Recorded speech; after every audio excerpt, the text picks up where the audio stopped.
All right, so the agenda today is to get the head as put together as much as possible. I'm not going to put the cams into it. I won't put the cams in until the block is together and I can degree the cams and when that kit's here, yada yada. Also, by putting this together, I'll see what pieces I am missing because due to the hurricane, I am kind of all over the place as far as what I still have and what I don't have.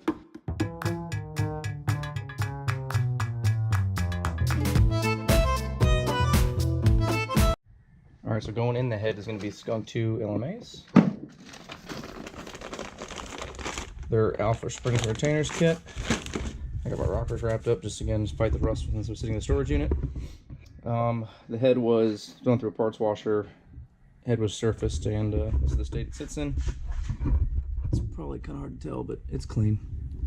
It could use, I mean, it's not a brand new factory finish on the head, and I'm sure the block wasn't either. I can't remember, but when they're together, I may decide just to throw a dark cast aluminum paint over all of it, and we'll see. All right, so installing the springs, retainers, and the valve keepers is how I do it. It's a kit from VMS. There's a bunch of companies that make knockoffs or similars, or this might be a knockoff, I don't even know, but this is gonna make your life a lot easier. What I'm also going to do is I'm gonna take two of the keepers that I'm going to use already. If you look at them too, when you go to install them, there is a, you might be able to see it there. It's a tapered piece here. The smaller end goes towards the bottom of the valve. So what I'm gonna do to start off here is, there's a million ways of doing this. I understand that magnets typically tend to be the easiest, but I'm gonna put some assembly lube in it. It's just gonna be kind of nice and sticky. Go to the top of the valve. And I'm going to do the same thing. It does not take a lot. Take your piece. This is for a B series kit. Screw it down. I don't really get too tight on it. For the most part, just hand tight. There is no socket on this. Just hand tight. There's two holes here, so you can basically do both valves at the same time. Doing the right side here. Simply screw that in just a little bit. Grab your new springs, your new retainer. Just kind of sit in there. It's going to be a little loosey-goosey. I understand that. Take the cap.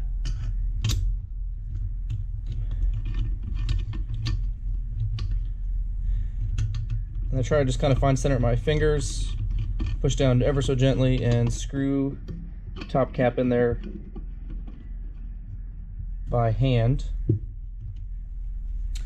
All right, now it's a little dark in here. I'm going to just visually look and then I'll show you. What I'm trying to do is just make sure that the valve is centered over the opening of the spring, or over the opening of the retainer. So when this goes to sit in there, it might be canted ever so slightly. Just make sure that when you look inside that the valve itself is going to come straight through the top. Once it appears that way,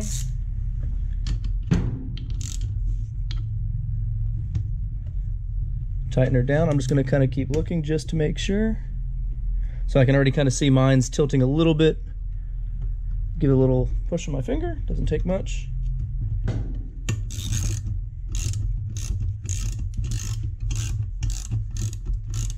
And then slowly, you should be able to see the top of the valve come through. So you can see the little clip around the top, the little groove around it. So grab those keepers that I was speaking about. This is where the magnets will come in handy. I've got another method. I'm going to put them in a pair of needle nose, grab a scribe,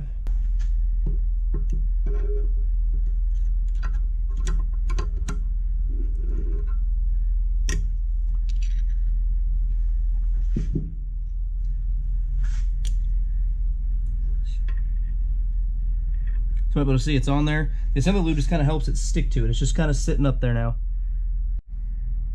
All right, so now I got to put the second one in.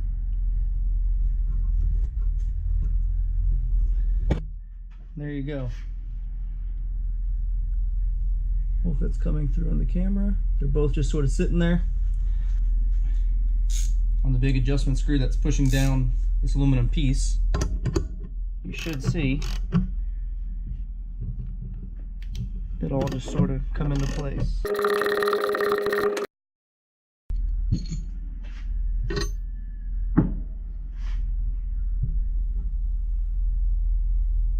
And boom, there you go, they're both seated.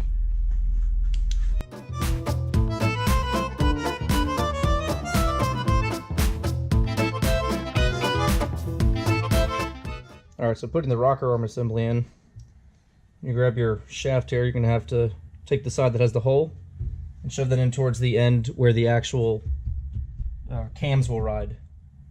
The actual cam gears, that is. Stick it in a little bit.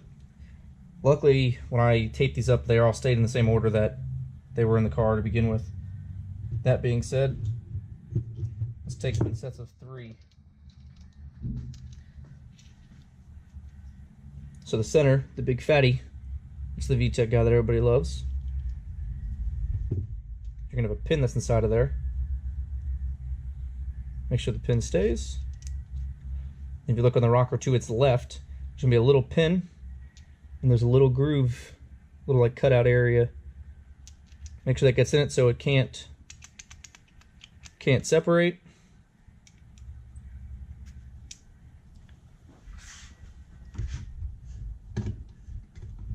Slide the rocker arm assembly through gently. Grab the third one. And slide it through.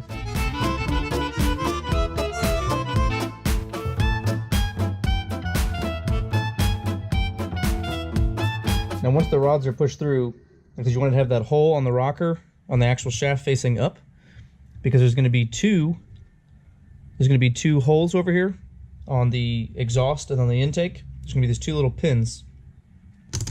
Whoop, they're going to go through. This one goes on the exhaust side, this one goes on the intake side.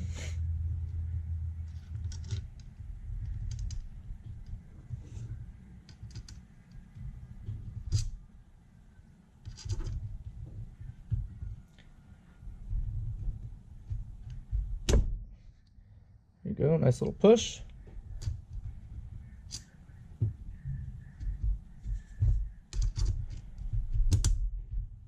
And boom, there you go.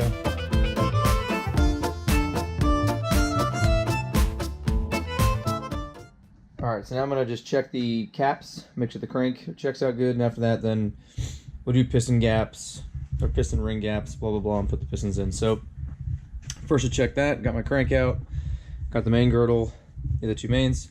So you're going to have 2 bearings. I'm using ACL Race. You're going to have one that's got 2 holes in it, essentially. One that's got none. One with none's got a tang in the center.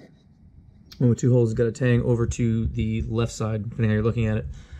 The one with the 2 tangs, or the one with the 2 holes. One tang, you can see how it matches the actual block. Make sure this bottom here is completely dry. Don't put anything below the bearing. And it will just kind of fit snug into place. I already put all those there. And then for the one that's got the one in the middle, it's going to go on your caps. Same thing, make sure the bottom is dry. Put them in there. I already put it on all the other caps. Now the thrust washers, if you notice when you look at them, they've got little milled out spots, it looks like. Those are going to go out. So the flat spot's going to sit flush in the block like so, and that basically helps the crank from going side to side movements.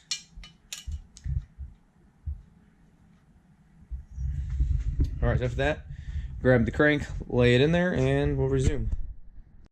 Alright, so the crankshaft's installed. I laid Plastigaged across all the main surfaces, all the main bearing surfaces. Now on your caps, they will have numbers. If you can see, this one's got a 5 and the arrow pointing. The arrows are all going to be in the same area, and they're all going to face towards the timing belt side. So here's where my crank pulley would go, and all the timing stuff would go there.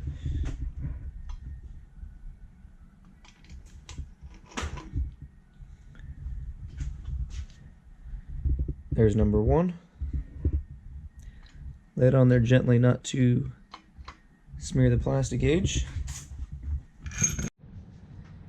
Alright, so now I've got to torque them down. I'm going to screw them in by hand. You are supposed to take all the bolts and put some oil on them, so I'm going to, before I screw them in, just sort of, I'm going to torque this whole procedure as if I was installing it. Alright, so the first sequence is going to be 22 foot-pounds. You're going to go 1, 2, 3, 4, 5, 6, 7, 8, 9, 10. Basically working your way from in and out. After you do 22, we're going to let it sit for a second, then we're going to do step 2.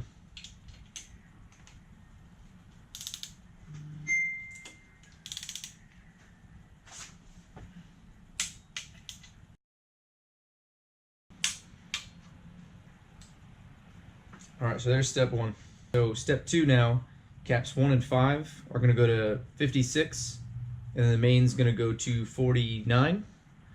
So again, same sequence, just make your adjustments.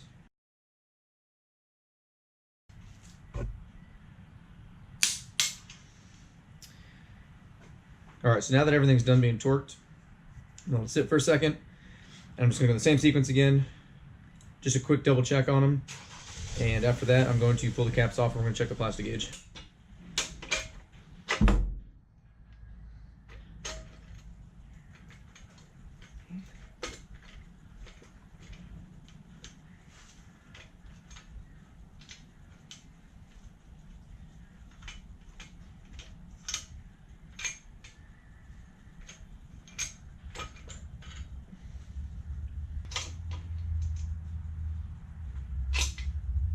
So now what we're aiming for, I'm going to go for the 1.5 thou. So you're going to grab your little sheet that the Plastigaged came in, with these little guys, and you're simply going to, should be able to see the little strip that's left there. You're going to hold the piece of paper up to it. You're going to kind of see which matches it closest. See if I can get it to show on the camera. It's a little difficult. It looks like it's a little wider than the 2 thou. It looks like it's closest to 1.5 thou. Alright. Go down towards the other end here.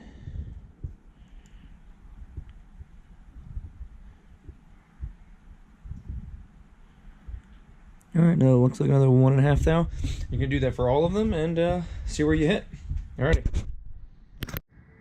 Alright, so here's the transmission.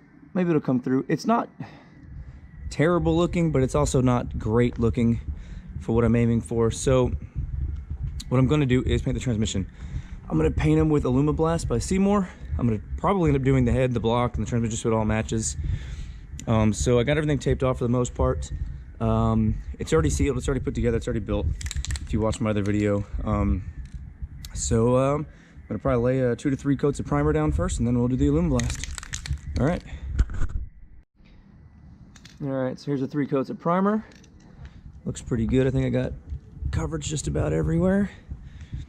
And now I'm going to apply this, like I mentioned, Seymour Alumablast. It says it restores to original aluminum finish. I didn't want to try the, well, I've seen it and I've tried it. The, I think Duplicolor makes it, VHT makes it, the, whatever the aluminum color is, it comes out super bright. I don't want my engine bay like blinging per se. Some people may enjoy that. It's just not what I'm looking for. So yeah, so let's see how this goes.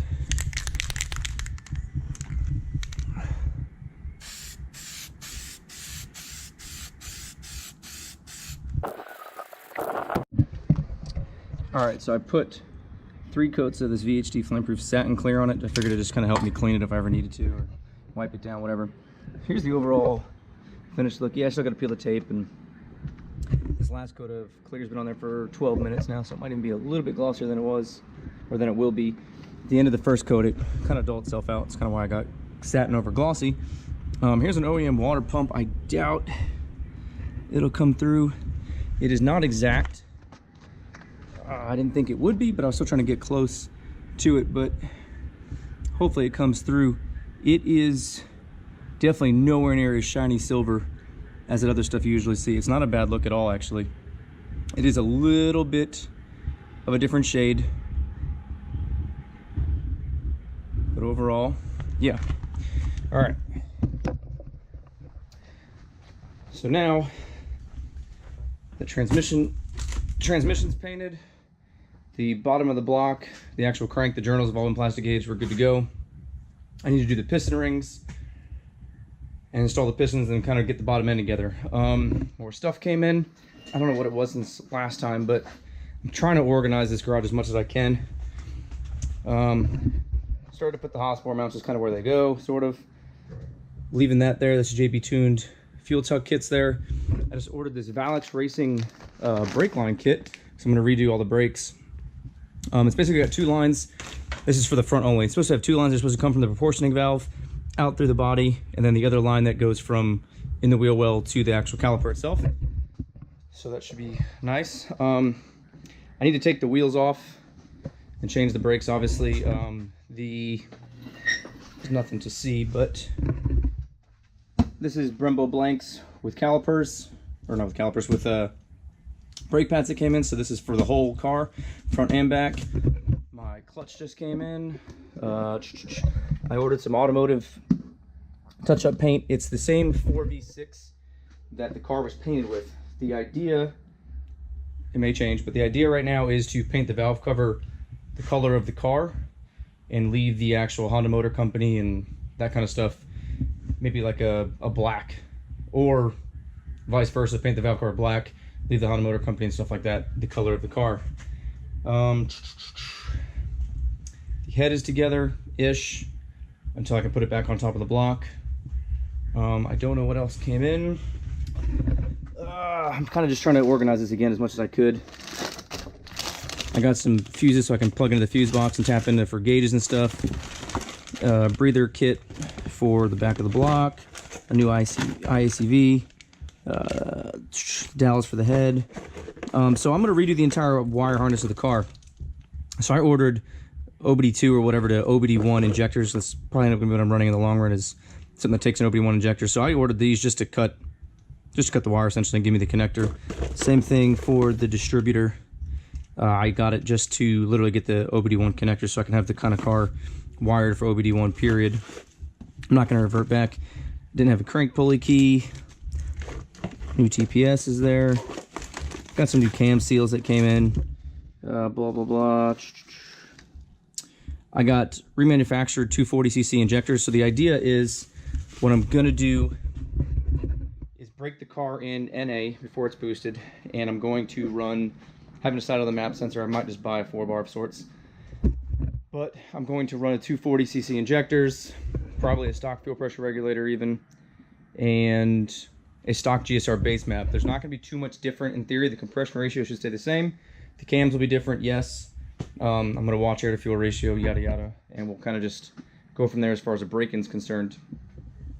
I have tons of things that I still need to order. I think next on the agenda, like I said, is the block. When I'm changing the pads and rotors, I'm going to, maybe you can kind of see, the wheel well is just kind of, it's not rusty or anything, it's just been through a haggard time. So as this is off, I'm going to spray a different undercoat. Nothing against the Duplicolor undercoat I put on the fuel tank, but I'm going to spray this with a different undercoat. Maybe the 3M I'll give a shot.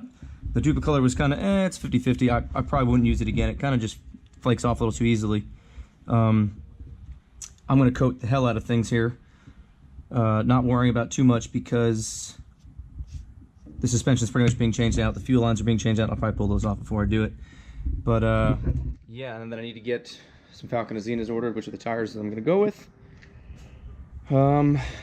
Until then, that is about it for this time.